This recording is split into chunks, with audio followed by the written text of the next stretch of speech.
Welcome to Unshakable, the podcast that shares stories of resilience in the face of life's toughest challenges. I'm your host, Siviwe Shakes Soyizwapi, and each week we dive into real conversations that not only inspire but help us grow, offering insights on how to navigate our own struggles with strength and purpose.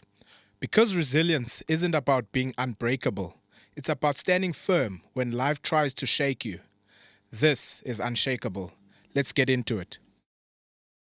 Hello, Unshakable family. Welcome to yet another episode. This week we are on week 18, and it's been 18 incredible weeks where we've gone on this journey of Unshakable. We've had really incredible guests who've added value to the podcast. I'm so grateful for each and every individual that has come on the show and availed themselves. I've had really incredible feedback from you, the Unshakable family, and I'm so grateful for just the community of resilient voices that are behind this podcast. Today, we are approaching things a little bit differently in the sense that I will be the guest to the show. I just decided that I would love to share a little bit about my journey and just the unshakable 2 or 3 unshakable moments that I've kind of faced in my career and in my life in general. So without any further ado, born and bred in the Eastern Cape. I grew up in Maclear. I went to school there until grade 6, moved on to Dale College in the Eastern Cape in King Williamstown. I then moved on after school, had the opportunity to play rugby for the EP Kings. 2012, and I was at the Nelson Mandela Metropolitan University. So it's been an incredible journey, and going into high school, I actually had no idea what I would go on and study. However, I was blessed to have the opportunity to play the game of rugby. So moving to the Kings, I could have gone up to Port Elizabeth or KZN in Durban. I was closer to home, choosing the Kings, and I had the opportunity to study as well. So it was just an incredible adjustment and achievement, coming from a small town like Maclear. I really looked forward to what the journey ahead for me. And also coming from a family that was big on football. My dad was a soccer coach. He thought I would end up playing soccer. I thought I would as well. But God had different plans for me, and ended up falling in love with the oval ball rather. And going to Dale, which was a massive rugby school, that's where I actually, the bug bit me, and I fell in love with the game of rugby, and the rest was history. So moving into the Kings, joining the Kings Academy under the guidance of Robbie Kempson, Norris Nevote, and Sean O'Dear. I think it was a very memorable time where it really taught me a lot. I had just come out of boarding school where I had started to learn the basics of independence, responsibility, making sure you're up on time and you do the duties that are required from the hostel. And now living on my own in Port Elizabeth, another big lesson from being part of an academy was the accountability that's required from being part of a team, and just making sure that you are on time for each and every session. I think our routine at the time was something that I needed to get used to, which taught me a lot of discipline. Each and every day we had to wake up 5 o'clock in the morning to ensure that we're in the gym, gymming at 5, to be at a lesson or lecture 8 a.m. in the morning. And then from there, you are in lectures till the afternoon, where you then also have a field session with the team in the afternoon, where you have to still practice and make sure that you're ready to play games on the weekend. So fell into a good routine, which I really believe that it really helped shape me as a human being, just to be disciplined in what I do, being on time where I needed to be, and just falling into making sure that my day is planned well, so that I can follow each and every whatever falls into my calendar for the day and ensuring that I tick that. So being part of a boys group, and after I had actually moved out of res, I moved into the team house where most of the teammates were living there. I mean, it was a great time. It was a bunch of boys spending time with the team. On weekends we would go and obviously have the opportunity to play our games. Really had a great season, 2 seasons there. I think our first season we blew it out the park. We won each and every game, just scoring tries, having fun with the boys, traveling all around South Africa, and just being young, and this thing of getting into the professional space of rugby I was actually getting into the swing of things with it, blessed enough to graduate and be called up to the senior team in 2013. Had the privilege and honor to play Super Rugby at the age of 21. Met incredible guys who were seniors and leaders to me.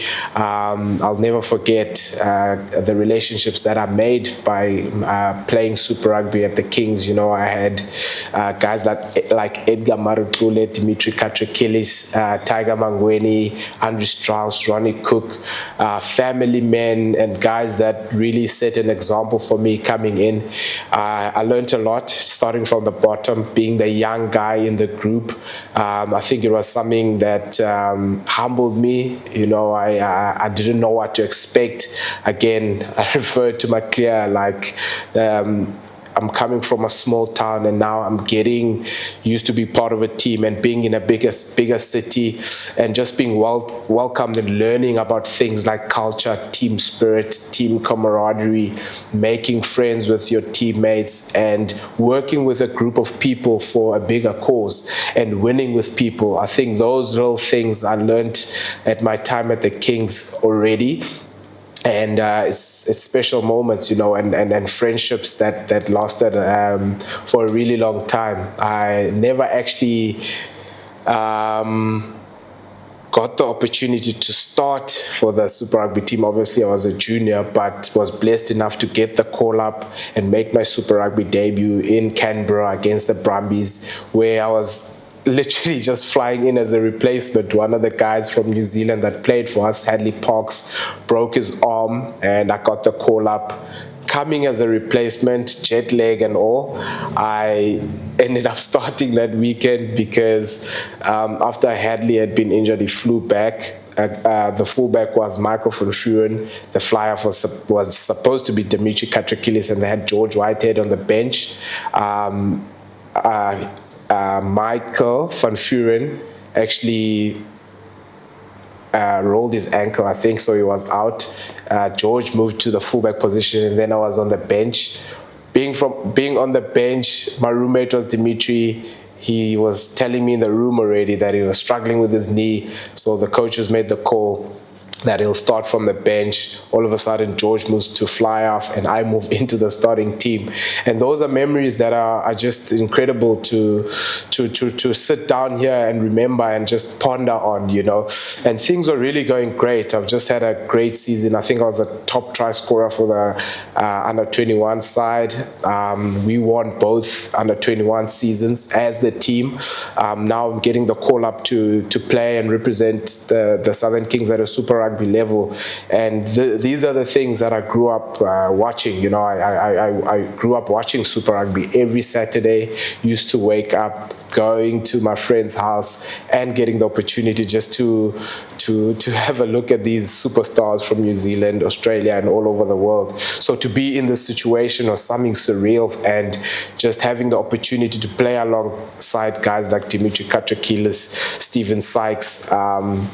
It was just a great, incredible time in the moment, and things were going great. Being part of the team, I think the franchise itself was very excited just to be part of the Super Rugby franchise, the Super Rugby competition, representing the Eastern Cape at such a big scale. The franchise was putting the whole province on the map and the country on the map. So it was something really, really incredible. However, moving on to 2015, I think sometimes you have an idea on how you'd like things to go, and things were actually going even better than what I thought and how I thought they would go. But 2015 was a really tough year. We had been in the Currie Cup, Premier Division Currie Cup, and we were still playing there. However, we had been relegated from Super Rugby, and the Lions came in our place, and the Southern Kings were relegated. Now we only had Currie Cup, and for me, unfortunately, after the Super Rugby coach had left, there was another coach that was employed, a new coach that really didn't actually probably love the way that I played, or the style of rugby that I produced. So wasn't making the team at all. So 2015 in itself was just a really tough year.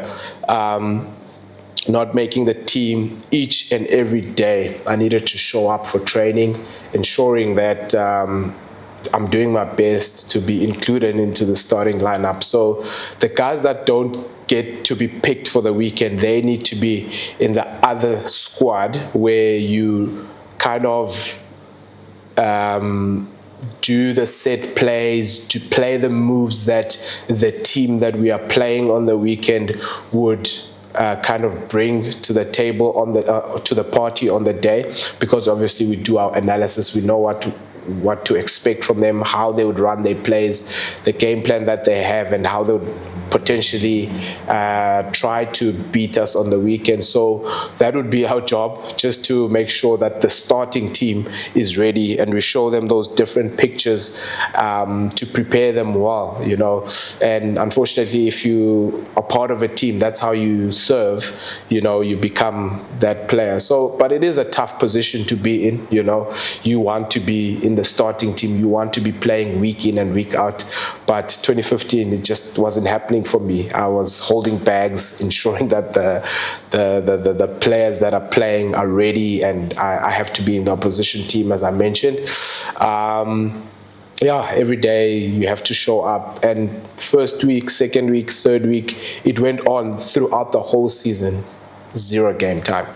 And it was very challenging. You used to a certain kind of, I actually thought that from under 21, 2 years under 21, playing Super Rugby, getting the taste of just being the player that gets to start and gets the game time, to now coming to 2015, where things were different, and I'm not that player that they look to. I'm not that player that the coach prefers. It's pretty hard, and let alone during that great time and things that were happening, I had gone on to purchase a vehicle for myself. The reason I mention that is that in the same year, 2015, we started not being paid. So the first month, where I think it was somewhere in March, where the payment came late. So we thought, okay, it's understandable, it's once off, might not happen again. April came, same story. May, and from late payments, it started being no payment at all. So a couple of months went by where we were not being paid. May, June, July, I can't even remember for how long, but this car still needed to be paid for. And so I'm not playing. Now I've got stress of paying off a vehicle that I recently just purchased. I've got rent that is due. So I think it was a really challenging time for me personally. And I think during that time, what really helped me get through that was having my family by my side, where I couldn't meet an installment or pay rent. I could lean on them to help me and assist me in getting all those things done. And where I couldn't have the energy or the spirit to be up for training, I could always call them and get advice from either my mom, my older brother, my siblings and my sisters, they would advise how they would approach things, and I think guys like Edgar and Dimitri, who have been in those situations, they were like 3 years, they are 3 years, 5 years. Tiger was 12 years older than me. It still is 12 years older than me, but at the time, and he was actually about to retire, Tiger, and you learn so much from someone that has been in that situation already. So he just told me to keep my head down. The time will come. Sometimes you are in the liking like I was the previous years, and sometimes you're not. That time of my life, I needed to be so much more disciplined than I had ever been. I needed to rock up at each and every training to be the best version of myself, not only to make the team, but just to keep growing and becoming a better version of myself. The other thing that made me take that approach was that I needed to be so dialed into my faith and my walk with Christ that I needed to show up there to represent him, because that was what it was about for me. Just playing the game of rugby, I realized that rugby is my ministry. So each and every day I need to show up with a good attitude and be a good example of the kingdom of God. So it was really hard, I'm not gonna lie, and it was a season that I needed to go through, but the world shook me, and I was as resilient as I could be, and let alone God, I had a plan on how things would turn out, but God made different plans, and within that same year ended up with a contract from the Springbok Sevens, where I wasn't even playing. I didn't have market value, as they call it. But somehow I ended up with a contract to come down here. I think I was blessed enough to have the opportunity to be coming down to Stellenbosch and playing for the Springbok Sevens Academy whilst I was still at the Kings. So that availed an opportunity, and me doing that at the time was God's plan to open the door when the time is right. So the Sevens had already been working with me. I had an experience of how the culture is. I knew the game plan on how they like to play, and luckily they liked what they saw in me. So when the Sevens were going through, the Kings were going through a tough time, that open door from the Springbok Sevens came through. And there's always a joke from our high performance manager at the time that he got myself and Tim Agaba on Black Friday special because because it was November 2015. No, that is rude. No. I remember that distinctly because it was the 15th of November 2015 when I signed my very first Springbok Sevens contract, and that is around Black Friday. So that's a joke that he likes to use now and then. So moving down to Stellenbosch, again, a change, something different. And it was something outside of my comfort zone as well, Maclear, Port Elizabeth, kind of like a beach and coastal region, now moving a little bit to the coast, but more inland in the winelands. So it was something pretty different, but I think what really helped me to adjust was the job at hand. I was brought down here to represent my country at an international level. So that was something pretty special. And again, I had the experience of working with a team. I was starting to mature. I was still young, but starting to mature because I had learned how culture works. I had learned how team chemistry works and how to be around a team and work with other people for a common goal. So those little basics I had already learned, but coming to the Sevens, I must admit, was another step up where the culture was on another level. the accountability was something that I had never experienced before. I was held accountable, as I mentioned, at the Kings. However, moving here, it was really something that represented a national team. The leadership group that was here, guys like Carl Brown, Coach Phillips Neyman, Frankie Horn, Cecil Africa, those guys lived out the culture like we have now as the current seniors, the responsibility to live out this culture so that the boys that are coming through, the young lads that are coming through, can see how we do things at this team, at this level for this team. So again, things were starting to look up again. It was going well. Great being part of a national side, but I think I had an expectation again that, okay, now I might start playing again. I might get game time, but playing behind a superstar like Siabelo Senatla came as a challenge as well. Really good friend of mine, but I was like, dude, you're blocking me.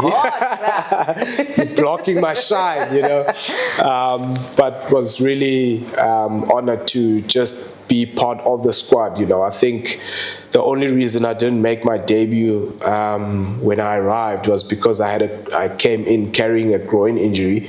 Then I had to do my rehab, and then took my strides, and then when I had recovered, I made my debut. So I used to go to tournaments and not play at all. Obviously, Siavelo played all the games, starting a lot of the games, and it was warranted. He was an incredible sevens player, still is an amazing rugby player, pushing his trade at the 15s these days.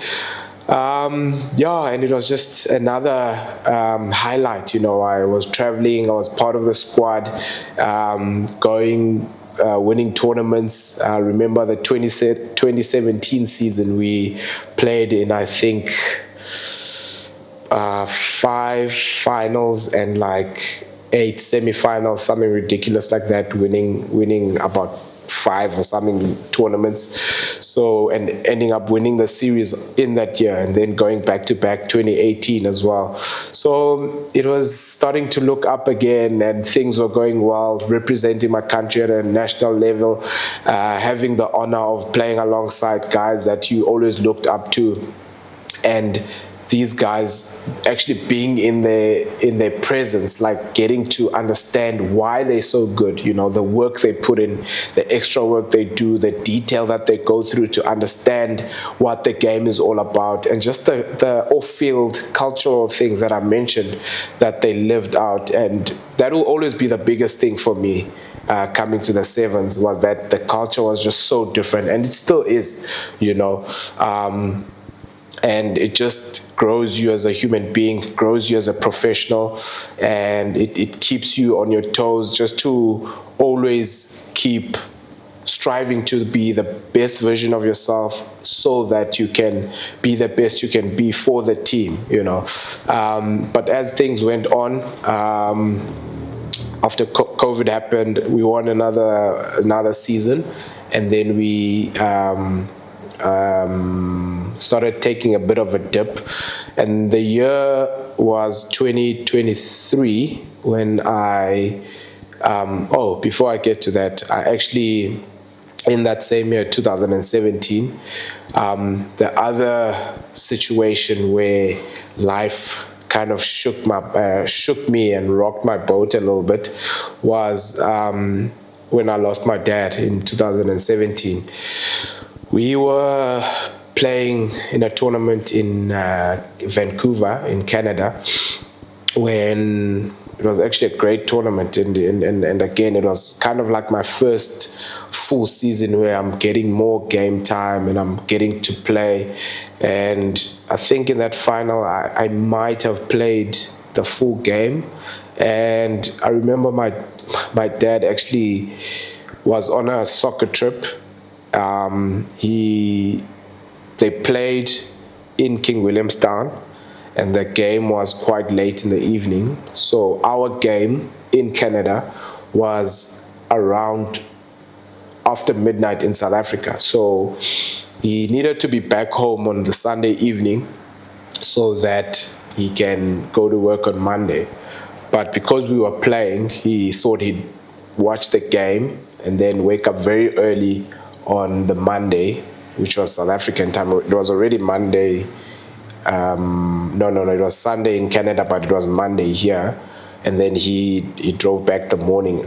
Basically, the reason I'm mentioning this is because he stayed on to watch the final, only to be involved in a head-on collision, vehicle accident, and he passed away on that day. Somewhere in March, I can't remember the date correctly. I think it was the 13th of March, 2017. It was a really tough time, and I think dealing with that, it was, again, life shook me, and having my Springbok Sevens family was something really special because apart from having your own family, you realize that being part of the Springbok Sevens, you have another family away from your own family, and they really played a crucial role in just delivering the news to me. I remember Coach Neil called me after that. He actually only called me the morning afterwards, and he told me broke the news to me, and the tough part was staying there the whole of Monday, only flying back Monday evening to come back and sort things out. But that was a difficult time. Having the Sevens family there was great, and I think another way that helped me deal with the situation was making sure that I go through it properly. I made sure that it hurts that my dad's gone, and I went through photographs regularly that we had taken together of trips of us as a family going to Durban, and I had videos that obviously we shared during the time he was alive, and some photographs of when he actually took me to when I had made the academy week for the first time.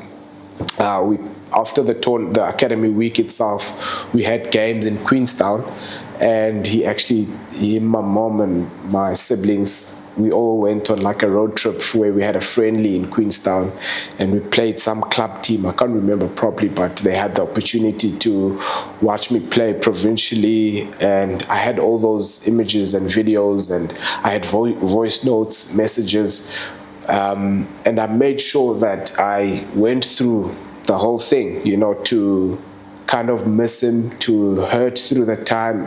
I don't know why I did it, but I believed that it would help me deal with it, and it did.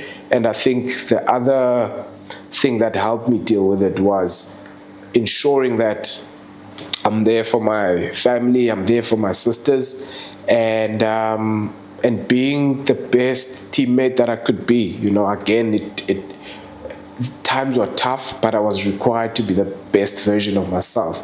And through hard times, it's the hardest to be the best version of yourself. But in order for you to remain unshakable, you kind of have to deal with it in certain ways. And that's how I dealt with that. And it's been 7-8 years, and life did carry on. And I think another thing that helped me through that time was knowing that as children of God, you end up in your eternal, you pass away from this earth, but you end up in your eternal home, and we will meet again in heaven one day, which is something I'm really looking forward to. So the journey at the Sevens has been a great one. I've had the privilege and honor to play my 35 tournaments, get my 50th cap. So it's been quite a journey, and it hasn't been an easy one, though. You pick up injuries here, you might not travel to a tournament there, and I think the biggest injury, which is the third and last little unshakable moment that I want to share with you, was 2023, August 2023. We're preparing for another season, and we actually playing like a friendly tournament in Stellenbosch. And in the game, I get tackled from behind. I hyperextend my knee, and I get up. I walk off the field. Like I can feel my knee is sore, but I literally got up and walked off the field, only to find out that I ruptured my ACL, and I would be on the sidelines for about 8 to 12 months, and which was another setback and another curveball that life had dealt me. And it was a really difficult time, Olympics was around the corner, July 2024, and it was now August. And if you do the maths, September, October, November, December, January, February, March, April, May, June, July, I stood a chance to get back. It might not have happened. It was all dependent on how the recovery process goes. But the first thing I did was, what do I want to achieve? I want to play the Olympics. This is what I want to do. So that goal that I set for myself really, really helped me to kind of deal with the situation that I was in. That would have meant, obviously, that I train as hard as possible to ensure that I beat the timeline that was set out, which would needed to be less than 12 months. Like I said, really tough journey. There were days when I didn't feel like training. There were days when I didn't feel like doing my rehab. You just wake up, your knees swollen, your knees sore. It might not extend to its full extension on a certain day. You train hard the previous day, and then the next morning you can't even get up out of bed. And so it was very challenging. And the other thing is, with our system, you need to be on the sideline if you're not part of the team. You need to make sure you keep up with the detail of the game plan and everything. So I was literally at every session, but I couldn't be part of the session. So yeah, that was another little challenging time. But thank God that I was able to get back after 6 months and then play my first tournament after 8, making it to the qualifiers, and then ending up going to Paris and medaling, getting a bronze medal at the Olympics. Again, I think that goal that I set for myself to be part of the Olympics squad really helped me during that time. My faith, relying on God during that time, was also special. I think a scripture that I lived by every day was Isaiah chapter 40, verse 31. Those who trust in the Lord shall mount up on eagles' wings, and they shall run and never grow weary. And each and every day, when I did feel the way I was feeling, I just kept on knowing that I just need to trust in the Lord, and I shall fly on eagle's wings. And I believed that. So going through all of that, I think that helped me, and obviously my family, my wife, being in my corner as well, that was pretty special as well, just to get through things. I was a headache to her, obviously being being injured and all, and probably being a grumpy husband, but it is what it is. And I went through that, and by the grace of God, through implementing all those things and having a relationship with Christ, I was able to overcome. So, the journey is long, the journey continues. There's so many other moments that I could have shared with you, but I chose those 3 intentionally because I feel like they stand out for me. And going through all of that and leaving you with this today on this episode, I just want to say to my Unshakable family that life will come with its curveballs. Life will want to shake you, and when life shakes you, it's how you respond to the situation and how you respond to what you are going through. Hold firm to what you believe in. Have people around you that have your best interest at heart, and that people that can get the best out of you during that time. So, Unshakable family, thank you for just being part of this community. And yeah, I just thought today let's have it a little bit different, where I kind of share a little bit of my story and just those 3 unshakable moments that kept me going, and that tested me in life. But I needed to find the best version of myself just to overcome and remain unshakable. So that's it for today. I really hope that the little short story that I shared with you was one that you enjoyed and you can take with you on your journey in life and in whatever career that you find yourselves in. So with all of that being said, I just want to say thank you for tuning in, and remember to subscribe to the channel, and we'll catch you next time on the next episode of Unshakable. Woohoo! Thanks for tuning into Unshakable. If today's story moved you, inspired you, or gave you something to think about, share it with someone who needs to hear it. Remember, resilience isn't about being unbreakable. It's about staying rooted when the world shakes. If you haven't already, hit follow, leave a review, and help us grow this community of resilient voices. Until next time, stay grounded, stay growing, stay unshakable.